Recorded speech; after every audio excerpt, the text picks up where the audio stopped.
Hi guys, welcome back with me again in this channel.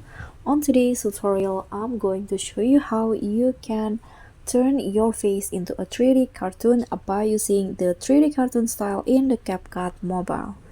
So here, this style can only be used if you use a photo, so this cannot be applied to a video.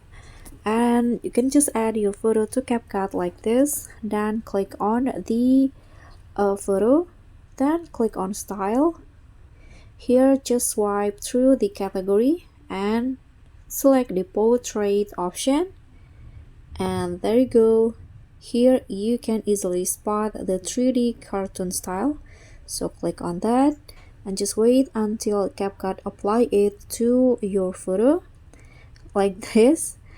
Okay, let's try a different photo. I think this one is not good enough. Let's try this one and do the same steps. I think the result is not always perfect like before. Let's try this photo right here and select the 3D cartoon.